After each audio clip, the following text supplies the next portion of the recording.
요르코 찡크가 쓴 책 기도를 어떻게 드릴까요? 1권에서 한 대목을 오늘도 여러분들에게 읽어드리겠습니다. 그 책이에요.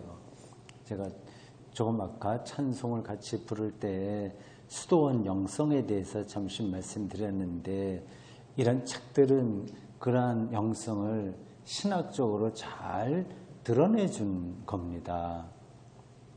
여러분들이 수도원에서 생활해 보지 못하셨을 거예요. 물론 저도 못 해봤습니다만 그게 어떤 건지는 알고 있습니다. 굉장히 오래된 전통입니다.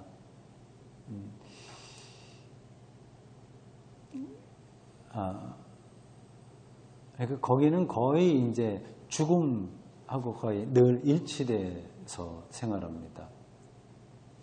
뭐 열심히 빨래도 하고 뭐 텃밭도 가꾸고 뭐 그런 거 다 하긴 하지만 삶이 아주 단조로워요. 그리고 복장도 단조롭고 생각도 늘 아주 간단합니다. 그런데 거기에 2000년 기독교 영성이 조금 더 올라가면 유대교 영성까지 다 포함되어 있죠. 그러니까 조용한 겁니다. 뭐 소란스러운 게 없어요. 그러나 내면은 굉장히 간절하죠. 죽을 준비가 되어 있는 겁니다. 우리가 지금 살아있는 거하고 죽음 그 순간하고가 너무 단절되어 버리는데 갑자기 이렇게 맞게 되면은 당황합니다. 천천히 그쪽을 준비해야 되는 거죠. 나이가 들수록 사실은 더 그렇습니다. 요 수도원 영성을 신학적으로 잘 정리한 책 중에 하나가 요르코 찡크의 기도를 어떻게 드릴까요?입니다. 오늘 여러분들에게 읽어드릴 대목은 다음과 같은 제목입니다. 참된 기도는 겸허함에서 첫 발을 뗀다.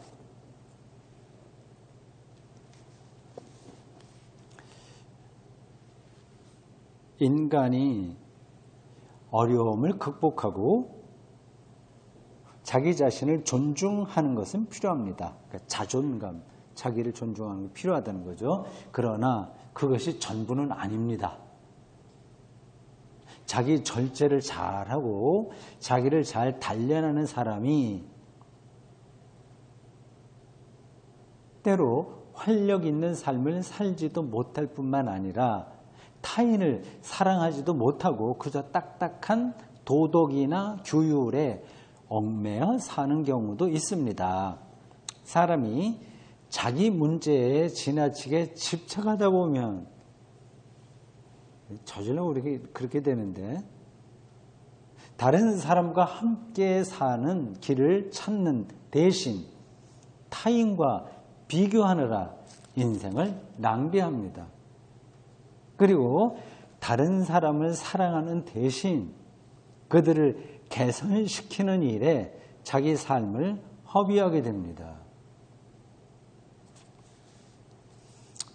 이런 사람이 어떻게 진정 하나님으로부터 오는 소리에 귀를 기울일 수 있을까요?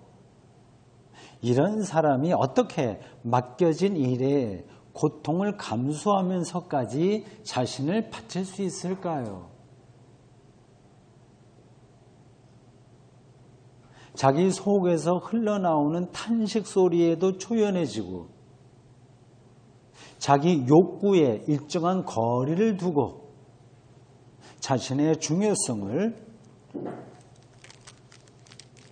유머로 대할 수 있는 마음가짐, 이것이야말로 기도로 가는 첫걸음입니다. 자기가 막 정말 고통스러운 상황에 떨어져 있어도 그거마저 유머로 대할 수 있는 차원을 가리키죠.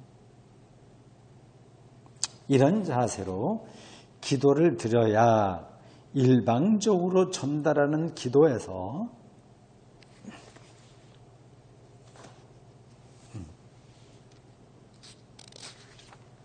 우리는 벗어날 수 있습니다.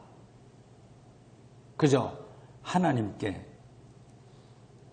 자신이 필요한 것이 무엇인지 하나님이 무엇을 막아주어야 하고 무엇을 생각해 주어야 하는지 등을 주저리 읊어대는 콤마 찍고 그릇되고 어리석은 기도를 하지 않을 수 있는 것입니다. 기도를 드리는 사람이 자기 자신을 세계의 중심으로 여기는 곳에서는 기도가 죽어버릴 수밖에 없습니다. 참 어렵죠. 자기를 중심에 놓지 않고 살고 생각해야만 기도를 기도답게 드릴 수 있다는 겁니다. 이렇게 설명을 했고요. 그 다음에 이렇게 그가 옛날 동화에서 짤막한 이야기를 합니다.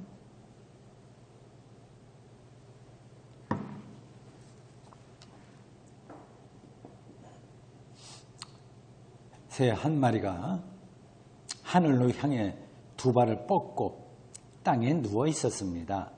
이상하게 여긴 다른 새가 날아와 물었습니다.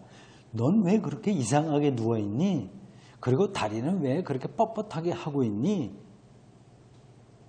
그 새가 대답했습니다. 나는 내 두 발로 하늘을 떠받치고 있어. 내가 다리를 오므려 하늘을 놓아버리면 하늘이 무너져 버릴 거야. 그림 그려지시죠? 그 새가 막 이 말을 마쳤는데 가까이에 있는 참나무에서 나뭇잎 하나가 바스락 소리를 내며 땅 위로 떨어졌습니다. 이에 기겁을 한 그 새는 재빨리 일어서더니 달아나 버렸습니다. 그런데도 하늘은 그냥 그 자리에 머물러 있었습니다.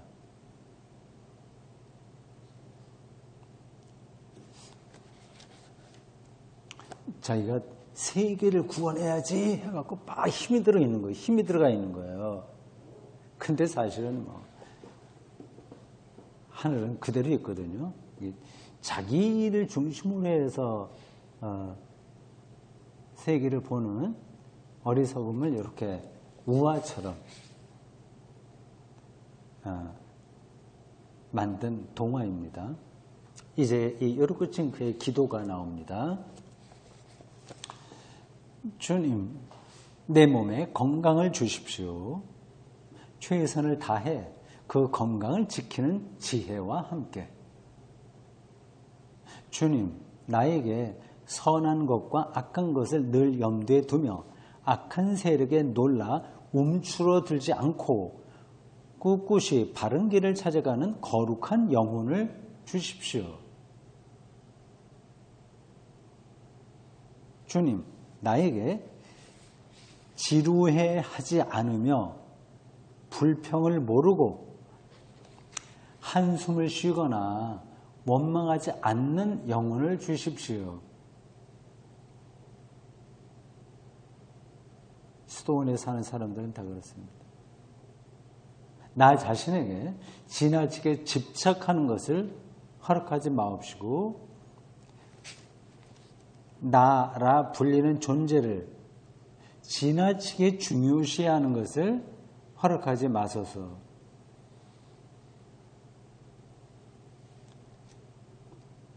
우리 현대인들은 젊은 사람들도 그렇고 강박이 많아요. 이 강박이 다 자기에 집착하기 때문에 벌어집니다. 물론 유전적으로 좀 약한 사람들이 있긴 있지만 삶의 반복이 또 그렇게 우리의 어떤 뇌 이런 데도 뇌를 이상하게 만들거든요.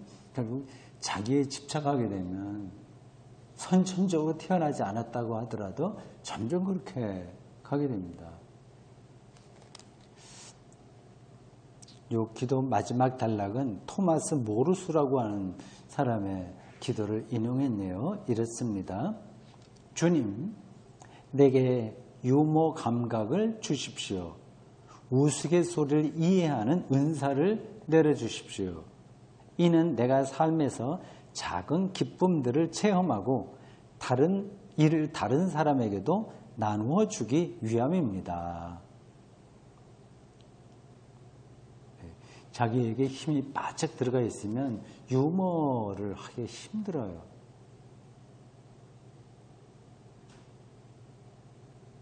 가벼워야 되겠죠, 그런 점에서는요.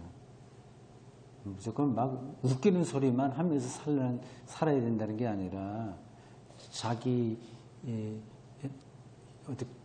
자기에게 집중해서 너무 긴장된 그 상태를 벗어나야 우리가 하나님께 바른 기도를 드릴 수 있다는 얘기입니다. 네, 맞다고 생각합니다. 오늘 우리가 같이 공부하게 될 성경 본문은 사도행전 2장 1절에서 13절입니다. 이제 본격적으로 그 당시 예루살렘 교회의 상황 속으로 우리가 들어가게 됐습니다. 그 유명한 오순절 성령 강림 사건입니다. 그때 무슨 일이 일어났을지 정말 궁금합니다. 궁금하긴 뭐 여기 쓰여있는 그대로지. 예, 여기 잘 설명이 되어 있습니다. 오늘 본문만이 아니라 다음에 보게 될 그 14절부터 베드로의 설교도 나오고요. 그 초기 기독교 상황이 당분간 계속됩니다.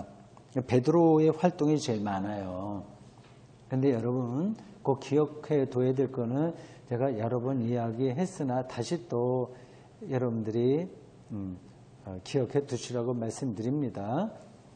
이 초기 요거 지금 기록되고 있는 장면 요거는 그냥 얼추 잡아서 30년대예요. 30년대.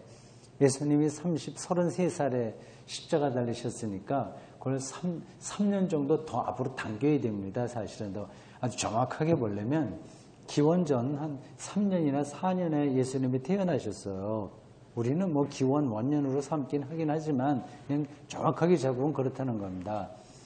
그래서 33살이시니까 기원 후 30년에 돌아가신 거예요. 그리고 초기 기독교가 예루살렘에서 조금씩 자리를 잡게 되었습니다. 근데 그 이야기를 기록하고 있는 이 누가가 어느 때 사람입니까? 대충 잡아서 80년 이후 사람이에요. 그러니까 그 사이가 시간이 얼마나 흘려요? 50년이 흐른 겁니다. 근데 지금처럼 이렇게 뭐 녹음을 해요. 누가 딱 기록해둬요. 그게 아니라 입으로 구전되던 것들을 나중에 누가라고 하는 사람이 이렇게 저렇게 편집을 해갖고 그러면 어떤 일이 있었겠지 하면서 다시 이거를 서술한 겁니다. 그러니까 그 사이에는 약간의 그 사실이 아닌 것들도 있고 또는 비유적으로 설명하는 것들도 있고요. 누가가 해석해서 전하는 것들도 있습니다. 그리고 또 하나 중요한 것은 그 누가가 살던 시대의 상황이 거기에 어떻게 돼요? 반영되는 겁니다. 그걸 좀 염두에 두고 본문을 읽으셔야 됩니다. 그러니까 이 성경을 해석한다는 게 정말 어려워요. 자, 1절부터 13절까지 교독해서 읽겠습니다. 13절은 함께 읽으면 되겠죠. 오순절 날이 이미 이르매 그들이 다 같이 한 곳에 모였더니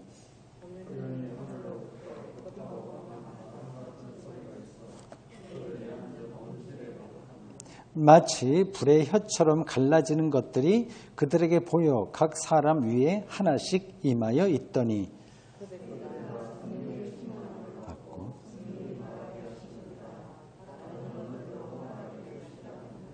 그때에 경건한 유대인들이 천하 각국으로부터 와서 예루살렘에 머물러 있더니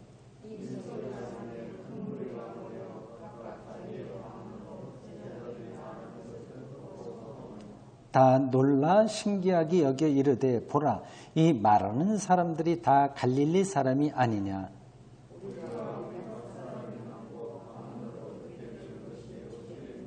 우리는 바데인과 메데인과 엘람인과 또 메소포타미아, 유대와 갑바도기와 본도와 아시아,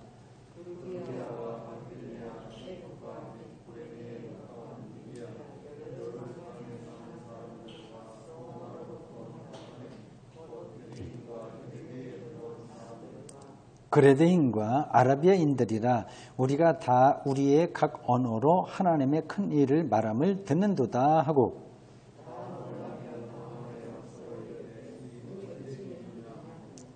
또 어떤 이들은 조롱하여 이르되 그들이 세술에 취하였다 하더라. 아멘. 참 많은 사람들이 읽었던 본문입니다. 설교는 또 얼마나 많이 이 본문으로 했겠습니까? 아주 중요한 이야기이기도 해요. 그러니까 누가가 이 성령 강림을 이렇게 기록한 이유는 기독교의 출발이 이 성령 강림이다. 여기에 근거하고 있다. 그 사실을 말하는 겁니다. 그게, 그럼 그렇지. 그게 대수라고, 이렇게 생각할 수 있는데, 정말 중요한 겁니다. 우리가 성령을 어떻게 이해하느냐에 따라서 우리의 신앙이 크게 달라질 겁니다. 한쪽에서는 성령, 이렇게 열광주의에 떨어지고요. 다른 한쪽에서는 성령, 냉소주의 이런 데 빠집니다. 성령이 이렇게, 그거는 우리 마음이 움직임 아닌가? 그렇게 현대 지성적인 그리스도인들이 생각을 할 겁니다. 그러니까 성령의 충만함을 받아야 됩니다 하는 말을 그냥 마음을 좀 착하게 바르게 해야 된다는 정도로 사람들이 생각할 수 있는데 그렇지 않거든요. 이 문제는 앞으로도 우리가 사도행전을 공부하면서 여러 번 반복될 겁니다. 이 사도행전을 기록하는 이 앞부분에서 누가가 이 성령 강림 사건을 굉장히 인상 깊게 설명하고 있어요. 오순절날이 이르렀다고 합니다.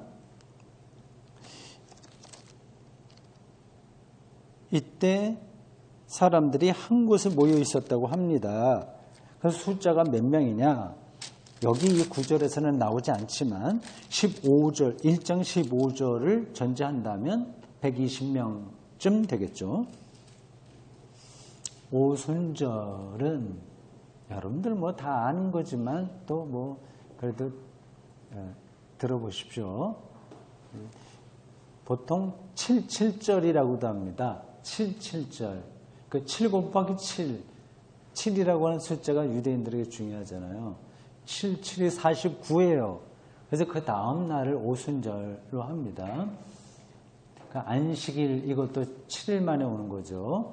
그리고 7년 만에 한 번씩 오는 거를 안식년이라고 하고 그 7, 7이 49 해서 그 다음 해를 가리켜서 희년이라고도 합니다. 그게 각각 의미가 있어요. 이 오순절은 6월절부터 시작해서 7, 7이 49 하고 다음 날을 가리킵니다. 그리고 오순이라고 하는 게 우리말로 그렇게 번역했지 않습니까? 오순. 그러니까 오는 5이고 순은 열이에요. 그러니까 50번째 되는 날이다. 그런 뜻이에요.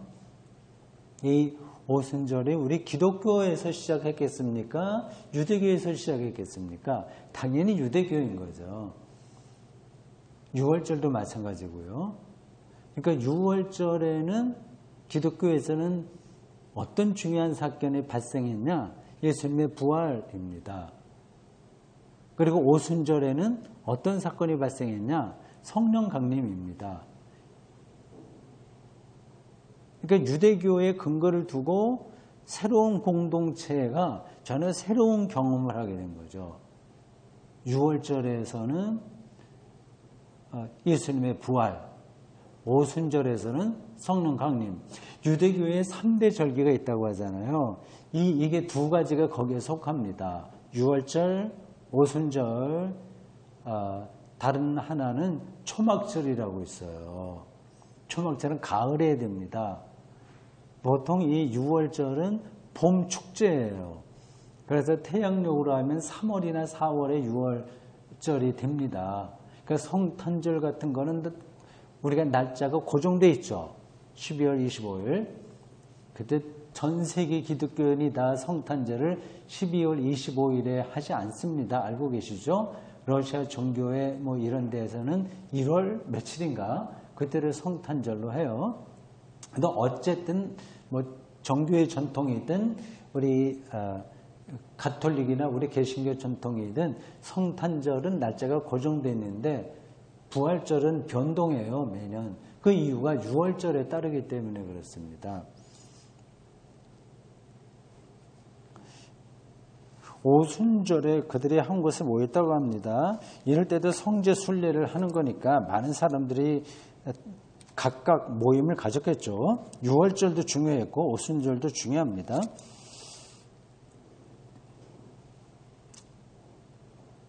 앞에 1장에 나온 것을 우리가 전제한다면 마가 요한의 다락방이라고 추정되는 곳에 모여서 예수님의 말씀도 이렇게 다시 회상하고 사도들이 우리 앞으로 어떻게 하자 그런 얘기도 하고 기도하고 했겠죠. 시편도 읽고 하지 않았겠습니까? 그때 갑자기 2절에 보면 두 가지 3절에 또 하나고 2절에 한 현상, 두 가지 현상이 나타나요. 하나는 바람과 같은 소리가 있고 또 하나 3절에서는 불의 혀 같은 것들이 있습니다. 그러니까 바람은 청각적인 요소고 불은 시각적인 요소예요. 근데 사실 이게 어떤 건지는 우리가 다 모릅니다. 그 시인들이 그런 얘기 하잖아요. 저 지금 티베트 어디 칭청 고원에 있는 바람이 지금 내 앞마당까지 와서 나를 감싸고 있다. 뭐 하여튼 그런 비슷한 뜻으로요. 근데 그건 누가 확인할 수 있는 건 아니잖아요. 근데 그 시인의 영혼을 그렇게 사로잡는 겁니다. 근데 그게 또 틀린 말은 아니고요. 이 지구 안에서 이렇게 순환되고 있는 대기 이런 것들이 다 우리가 경험할 수 있는 거니까 그 시인의 영성으로 그런 경험을 하듯이 오늘 여기 이런 표현 바람과 불의 혀 이런 것들도 그 초기 기독교인들의 아주 특별한 경험을 메타포식으로 표현한 겁니다. 4절에 보면 성령의 충만함을 받았다고 그래요. 그런데 성령의 충만함이 나타나는 현상으로서는 다른 언어를 말하는 겁니다. 보통 우리가 방언이라고 얘기하죠.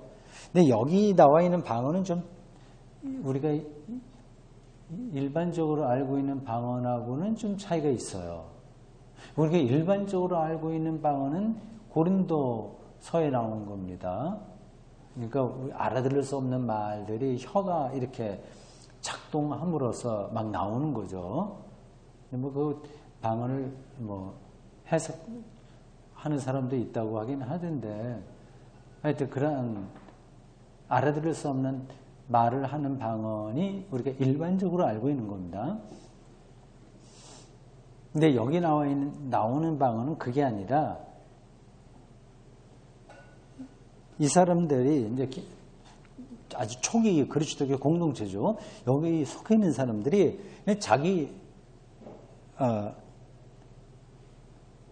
말로 하는 겁니다. 여기 모인 사람들은 자기 말은 무슨 말이겠어요?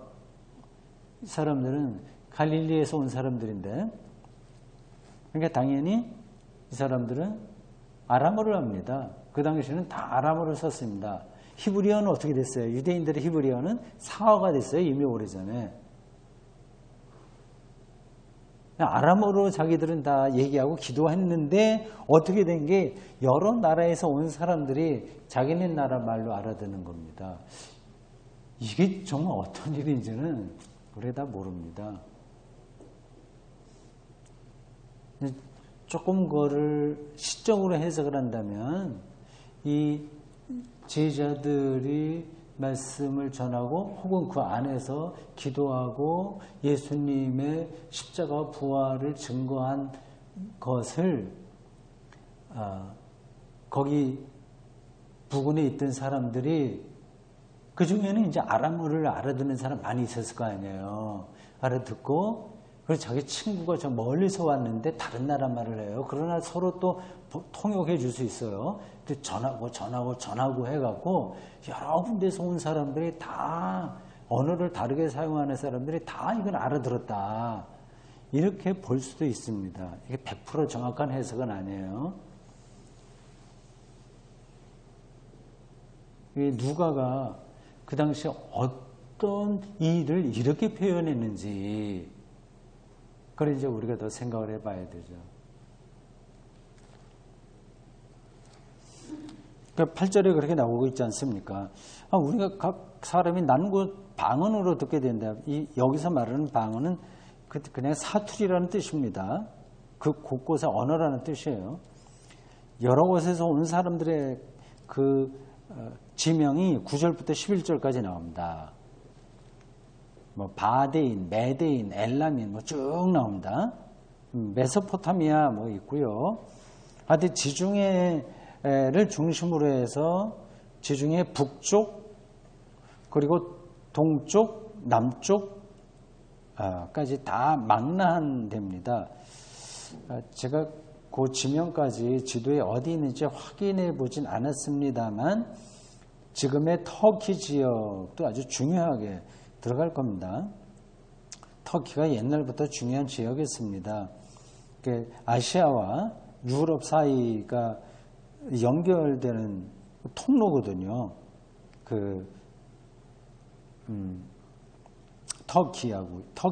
터키에서 이제 에게해를 건너는 거 어디야? 거기를 건너면 이제 그리스가 나오고요. 거기서 조금 더 가면 이제 이탈리아가 나오고 합니다.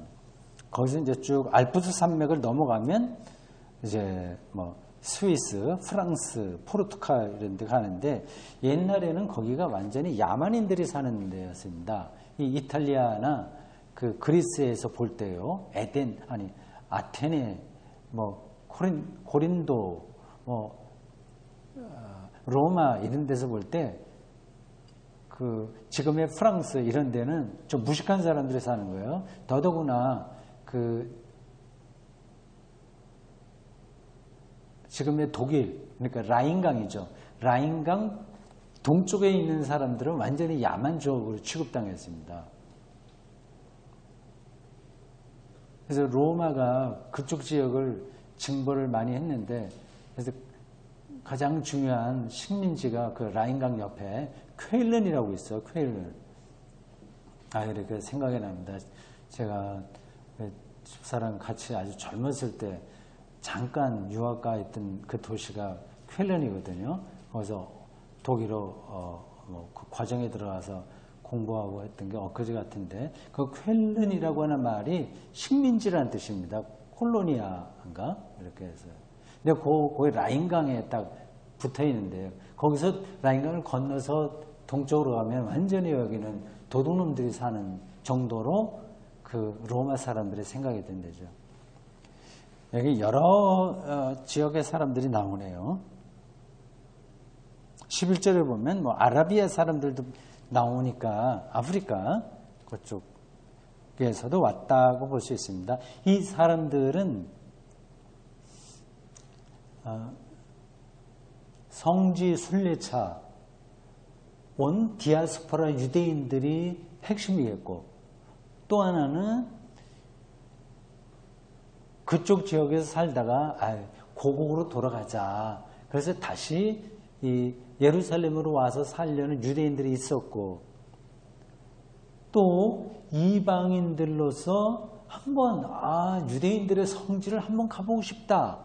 그런 사람들이 있었고, 또 이방인이지만 유대교로 개종한 사람들도 있었습니다.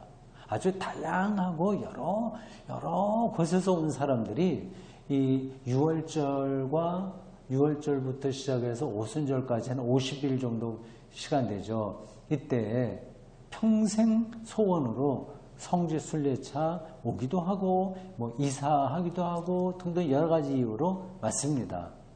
그들이 이제 예수 그리스도의 복음을 전달받게 되었다. 이걸 이제 누가가 아주 극적으로 설명하는 겁니다. 7절과 12절에 보면 각각 거기 사람들의 그 반응이 나와요. 그 비슷한 반응입니다. 다 놀라 신기하게 여겨 이르되 7절 그렇게 돼 있죠. 12절에 보면 비슷합니다. 다 놀라며 당황하여 서로 이르되 그랬습니다. 예수님의 말씀과 예수님의 여러 행위 앞에서도 사람들이 이런 반응을 보였어요. 다 놀랐습니다.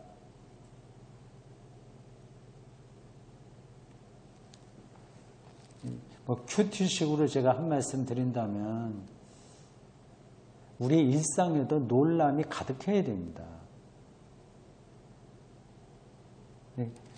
어떤 때 놀라요? 생각하지 않았던 새로운 것을 느낄 때 놀라지 않습니까?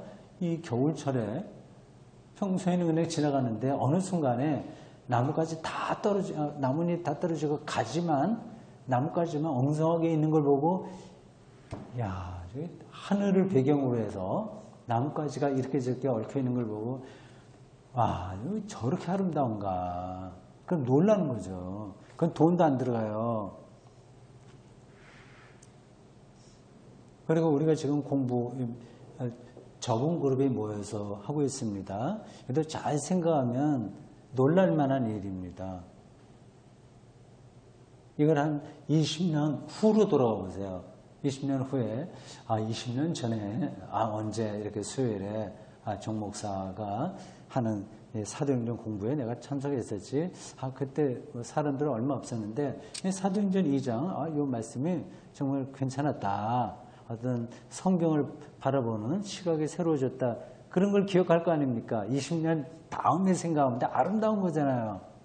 근데 그걸 미리 경험하는 겁니다. 그럼 놀라는 거죠, 다. 지루하지 않은 거지. 큐티식으로 말씀드린 건데 우리 그리스도인의 영성의 핵심이 바로 그와 같습니다. 이렇게 쉽지 않아요. 다시 수도원 관점으로 말씀드린다면 아주 평범한 일상이에요. 겉으로는 다를 게 하나도 없어요. 근데 그 안에 들어있는 복음의 비밀, 그걸 우리가 붙들어야 됩니다. 그거는 밭에 묻힌 보화를 우연하게 찾을 수도 있고 발견할 수도 있고, 우연하기도 하고 어떤 때는 어때요? 노력해야 됩니다. 드라크마 잊어버린 여자가 그거를 불을 켜서 막 찾으려고 했잖아요. 밭에 묻힌 보화는 그걸 우연하게 발견한 거예요. 우연하기도 하고 노력해야 되기도 하고, 이 두 가지가 잘 조합이 되면 우리가 사실 잘 느끼지 못했던 그 놀라움, 그건 기쁨이기도 합니다. 그런 것들을 발견하게 될 겁니다. 그게 우리의 삶에서 최선이죠.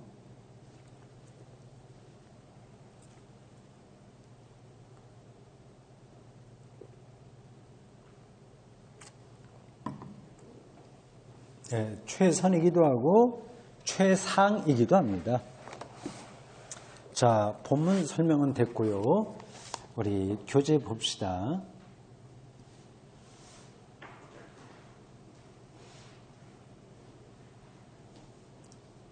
14쪽 4장 4번 해야 되겠네요. 사도행전 2장 1절에서 13절 제목 성령과 술입니다.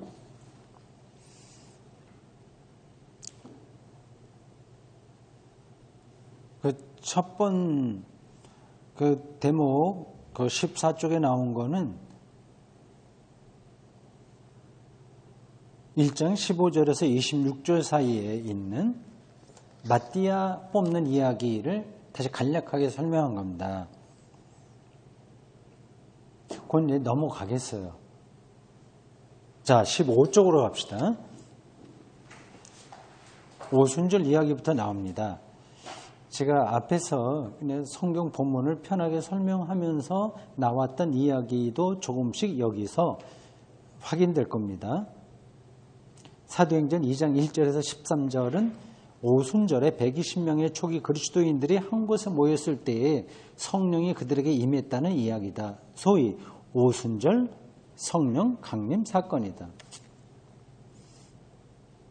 이거를 강조하는 교단도 있습니다. 순복음교회가 이런 걸 많이 강조하긴 해요. 그러나 순복음교회만이 아니라 모든 교회는 다 성령 공동체입니다. 이 본문을 읽으면서 드는 궁금증은 다음과 같다. 성령이 왜 하필이면 오순절에 임했을까?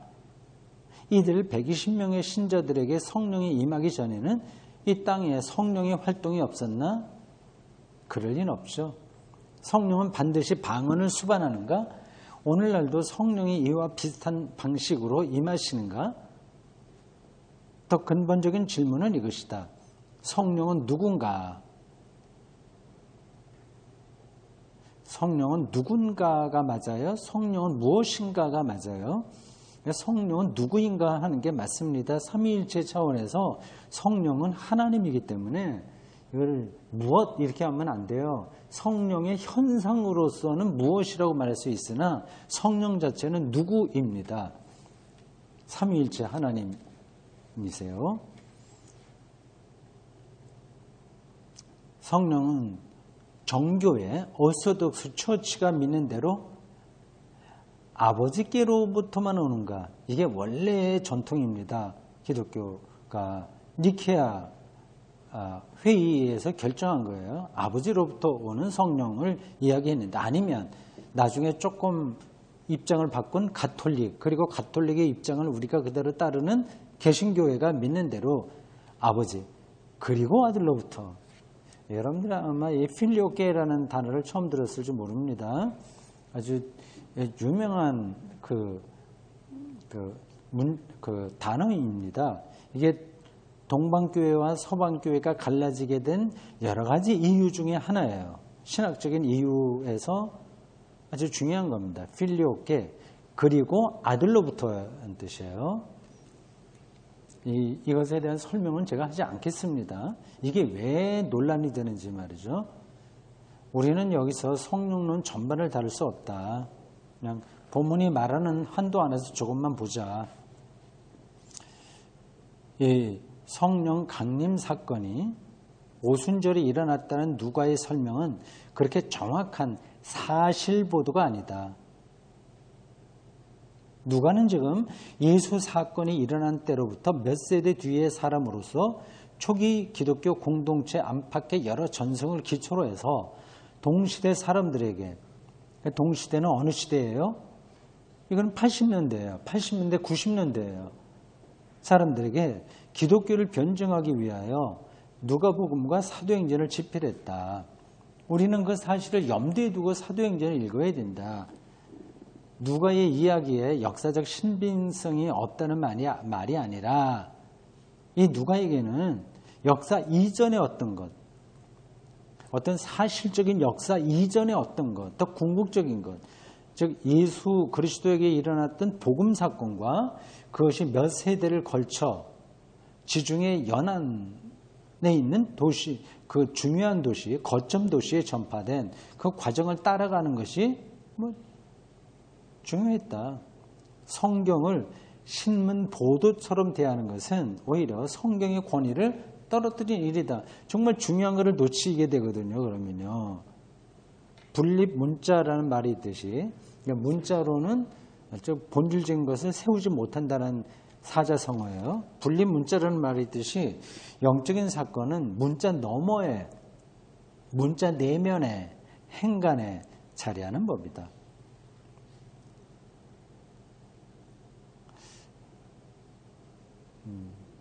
오순절이라는 단어는 다섯 오, 십순, 마디 절로서 50번째 마디라는 뜻인데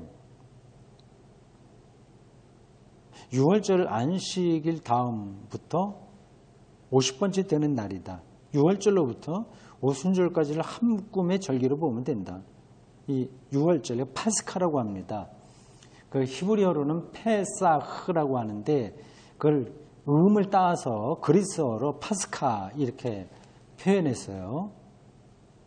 6월절은 이스라엘이 애굽에서 해방된 날을 기리면서 여러분들 교재에는 보리타적이 시작되는 절기를 기념하는 날이라고 되어 있는데 뭐 거기서야 보리를 먹는 게 아닌데 그냥 봄 농사가 시작되는 절기라고 생각하시면 됩니다.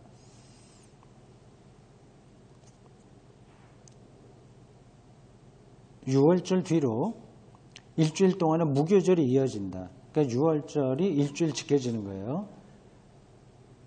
이러한 절기도 굉장히 오래된 거기 때문에 출애굽서부터 돼서 아주 명확하게 이거를 해야 된다는 게 그 자세한 거는 우리가 다 모릅니다.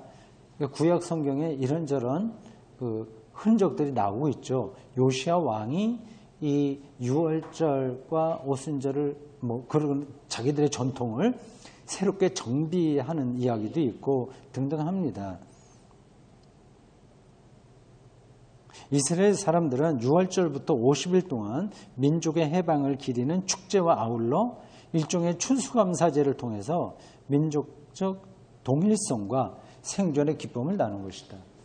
이게 출애굽도 그렇고 오순절도 그렇고 정치, 종교적인 의미만 있는 게 아니라 뭐예요? 농사, 추수하고 연관이 됩니다.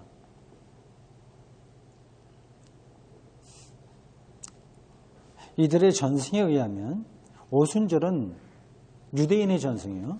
율법이 수여된 날이었다.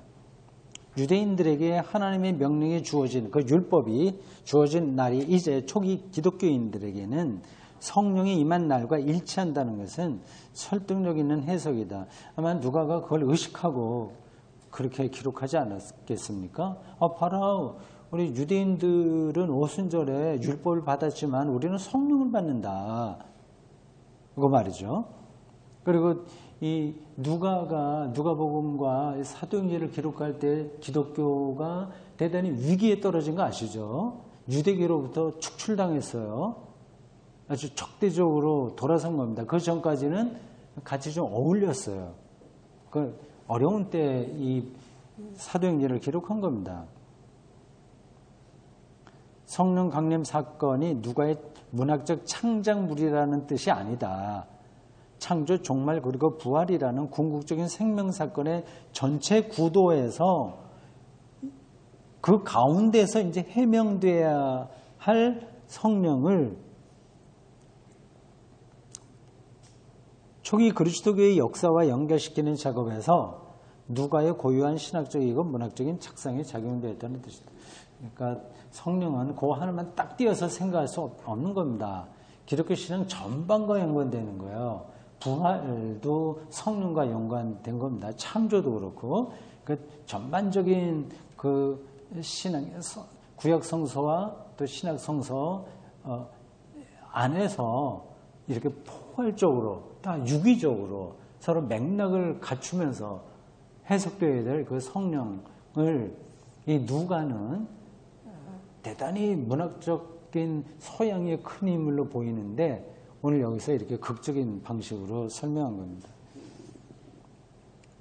그러니까 여기서 읽어야 될 거는 우리도 불을 받아야 된다, 뭐 바람 소리 들어야 된다, 뭐 방언해야 된다 그게 아니라 예수가 하나님의 아들이고 그리스도고 그리고 그분 사건이 복음이다. 그리고 그 복음은 온 세계에 전파되어야 된다. 그게 중요한 겁니다. 2절을 다시 읽어보자. 호련히 하늘로부터 급하고 강한 바람 소리 같은 소리가 있어 그들이 앉은 온 집에 가득하며 여기서 바람이라는 뜻의 헬라어 푸노에와 영이라는 뜻의 헬라어 푸뉴마는 어원이 같다. 헬라 사람들은 영과 바람을 동일한 것으로 생각했다.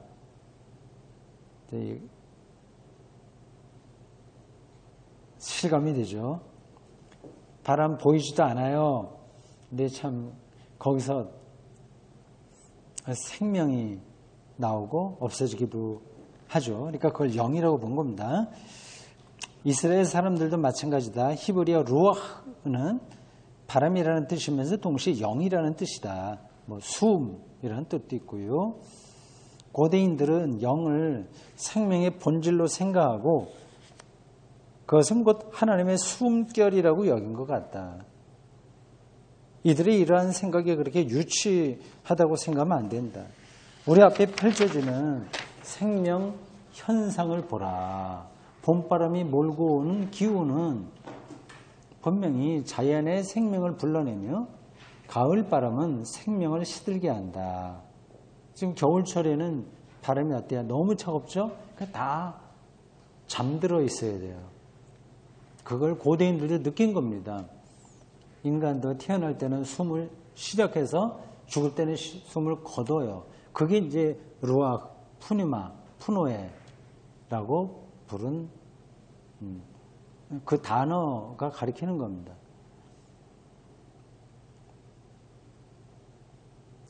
자, 그 다음 패러그래프 넘어가세요. 3절 말씀은 이렇다. 앞에서는 바람이었고요. 3절에서는 이제 불의 형입니다. 도대체 이런 현상이 뭘까? 그곳에 있는 사람들 중에, 그러니까 그 마가다락방에 120명으로 추정되는 그 모임에서 거기에 참여한 사람들 중에 뭐 화상을 입은 사람이 하나도 없다고 하니까 실제 불은 아닌 것 같다. 바람은 청각적인 현상이고 불길은 시각적인 현상이다. 청각과 시각의 차원에서 그들에게 특별한 경험이 주어진 것만은 분명하다. 앞에서 언급한 대로 오순절은 모세의 율법 수요 사건과 연관된다는 사실이 중요하다. 유대인들에게는 율법에 수요된 신해상과 연관된 전승들이 많다. 율법이 얼마나 그들에게 중요한지 아시죠? 그리고 필요한 겁니다. 필로라고 하는 그 학자의 글에 따르면 그 아주 옛날 그 교부 시대 때, 이거 어느 시대인가? 아주 오래인데, 글에 의하면 하나님은 시내산에서 소리를 일으키셨는데 그 소리는 불로 변하였고 그 불은 다시 방언으로 모든 사람들이 알아들을 수 있었다고 한다. 에녹서 이거 외경이에요. 뭐 거기도 그런 전승들이 있었다. 그런 정도로만 아시면 되겠습니다. 자, 그 다음 소제목 방언입니다. 바람과 불길 현상을 통해서 누가가 말하려는 바는 그들이 다 성령의 충만함을 받고 성령이 말하게 하심을 따라 다른 언어들로 말하기 시작하니라는 사실이다. 외국어를 배우지 않은 120명이 갑자기 외국어를 할 수 있게 되었다는 말인가? 그들이 실제로 언어의 한계를 순식간에 초월했다는 말인가? 그건 아니죠. 앞에서 제가 그는 성경 본문을 설명할 때 말씀드렸습니다. 방언이 두 가지 현상으로 신약 성경에 나타난다고 말이죠. 사도행전에 나타나는 것은 그 제자들이 자기 말, 그러니까 아람어로 했는데 듣는 사람이 다르게 들었다고 하는 거고요. 또 하나는 고린도전서 14장에 말하는 현상입니다. 그건 이제 아무도 알아들을 수 없는 말이 입에서 나오는 거죠. 그 16쪽 밑에서 둘째 줄입니다. 신약 성서가 전하는 방언 현상을 여기 일일이 분석하지 않겠다. 왜냐하면 그들에게 있었던 고유한 경험을 오늘 우리의 잣대로 훼손시킬 권리가 우리에게 없을 뿐더러 그런 현상 자체가 복음의 핵심이 아니며 저는 그렇게 생각합니다.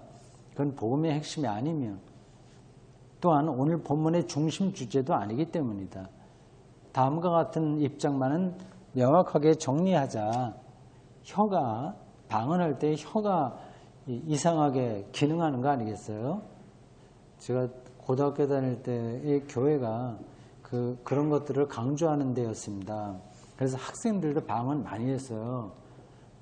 저도 뭐 신학교 가는 학생들의 대다수가 그 회장 출신인데 학생회 회장할 때 부회장 여학생들이죠. 뭐 방언 많이 했습니다. 그러면 당신은 어땠냐? 그 대답은 비밀입니다. 혀가 사람의 통제를 벗어나는 이러한 방언 현상은 그리스도교 안에서만 있는 게 아니다. 유대교 안에도 그런 열광적인 현상이 있었고요. 가깝게에는 신내린 무당들에게도 그런 현상이 있다. 아마 다른 종교에도 많이 있습니다. 우리가 모르는 방식으로 생명의 영이 모든 사람들에게 이런 모라적 경험으로, 참 이런 방언으로 기도하면 모라 상태이기 때문에 시간 가는 줄 몰라요. 그런 점에서는 좋은 게 있습니다. 자기는 기도를 막 따라가니까 시간 가는 줄 모르고 다른 사람은 못 알아들어도 집중할 수 있는 그 통로이긴 합니다. 그런 모라적 경험으로 나타날 수 있다는 사실을 부정할 수는 없지만 그래도 저는 제가 보기엔 이런 현상을 신앙생활의 중심으로 끌어들이는 것은 위험하다. 그거는 뭐 바울이 이미 많이 이야기했습니다. 오늘 본문에서 방언이 언급되긴 하지만 누가의 주된 관심은 다른 데에 있었다는 사실을 본문에서 확인할 수 있다. 누가는 바람, 불길, 방언 현상을 그냥 간단하게 끝내고 그 뒤로 이어지는 사람들의 반응과 베드로의 변증 설교, 다음 주에 보겠어요. 훨씬 자세하게 설명했다. 누가의 관심은 방언에 있었던 게 아니라 그리스도교의 변증에 있었다는 것이다. 그러니까 바울도 그런 얘기를 하죠. 남이 못 알아듣는 방언 1000마디 하는 것보다 남이 알아들을 수 있는 예언 1마디 하는 게 훨씬 낫다. 거기서 말하는 예언은 설교입니다. 알아듣게 이방 사람들에게 기독교를 설명하는 작업을 변증이라고 그래요.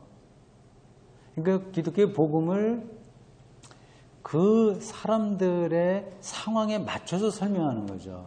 그러니까 그리스도교는 계속 변증을 했습니다.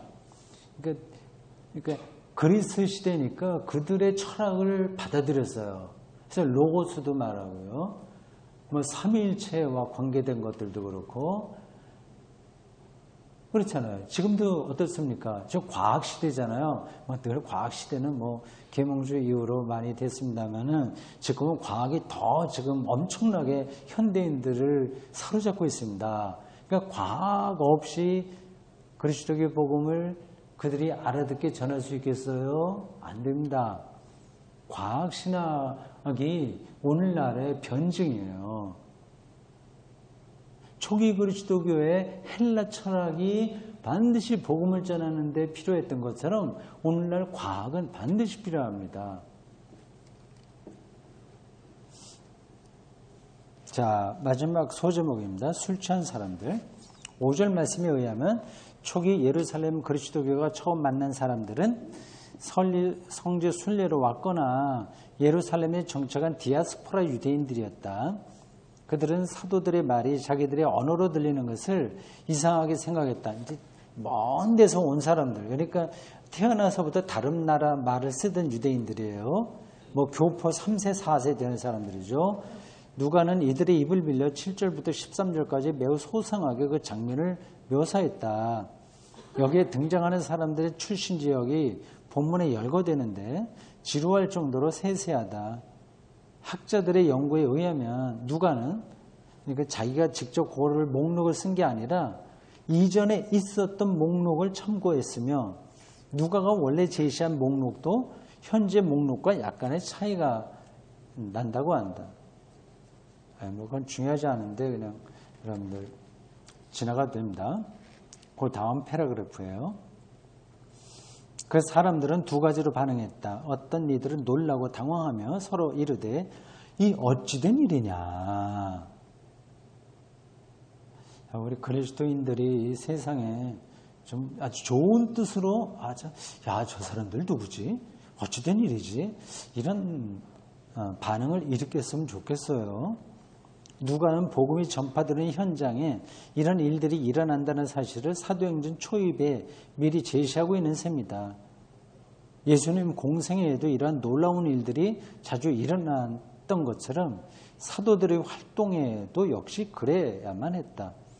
사람들은 자기들에게 낯익지 않은 것을 경험할 때 놀라게 되는 것처럼 기독교는 세상에서 그런 낯선 공동체로 작용하게 될 것이다. 그게 어떤 건지는 제가 일일이 말씀드리지 않겠습니다. 사도들의 언어에서 이상한 현상을 경험한 이들 중에 저 사람들 좀 새술에 취한 거 아니야? 낮술에 취한 거 아니야? 그거죠.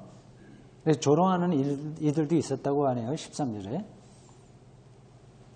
이들은 기독교에 대해서 적대적인 사람들이었다. 어떻게 보면 이들의 반응은 전혀 이상한 게 아니다. 영에 사로잡히는 삶을 인정하지 않은 사람에게는 술에 취한 것처럼 보일 테니까 말이다. 좋은 뜻으로 약간 취해서 사는 게 필요합니다. 우리 너무 정신을 말똥해서 조금 더 손해보지 않으려고 하고 사람들 앞에서 우리가 인색하게 사는 게 아닌가 여러 가지 점에서요. 우리 집 애들은 다른 집 애들보다 특별해야 돼라든지 하여튼 그런 데서 너무 우리가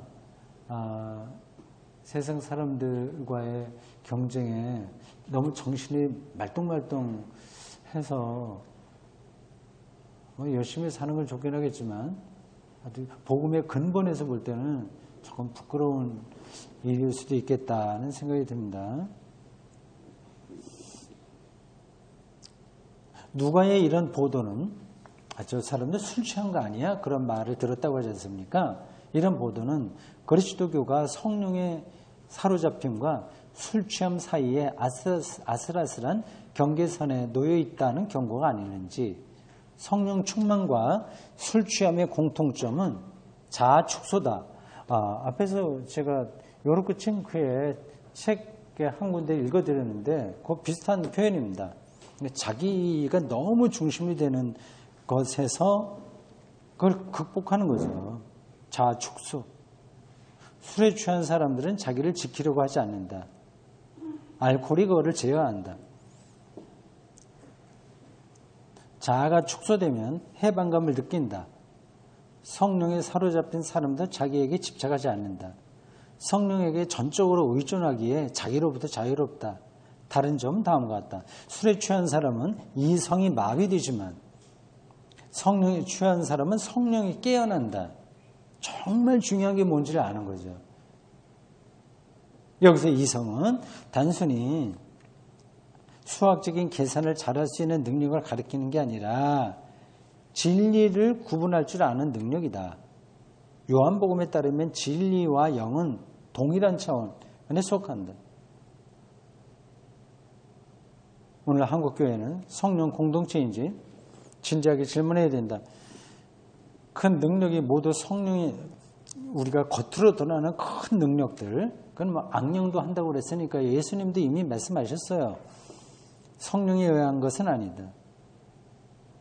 마태복음 24절에 나와 있듯이요. 둘 중에 하나다. 우리의 삶은 성령에 사로잡히든지 아니면 악령에 취하든지.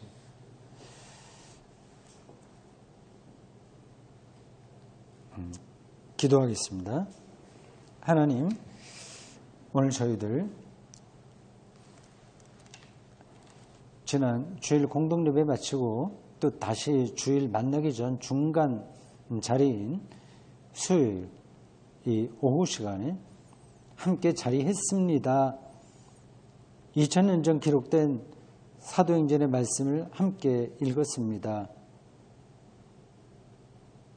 성령 강림 사건이 바로 초기 기독교의 출발점이라는 말씀을 들으면서 오늘 우리도 개인이나 공동체로서나 성령에 전적으로 의존하는 사람들이 되도록 이끌어 주십시오. 이렇게 한 해가 끝나갑니다. 참 지난 1년이 실제로 있었나? 이게 혼란이 인식의 혼란을 가져올 정도로 빨리 지났습니다. 하나님, 저희를 정신 바짝 차리고 우리의 남은 인생이 하나님 안에서 더 성령 충만하도록 이끌어 주십시오. 다시 만날 때까지 하나님께 우리의 삶을 맡기며 예수 그리스도의 이름으로 기도합니다. 아멘. 오늘 마쳤습니다.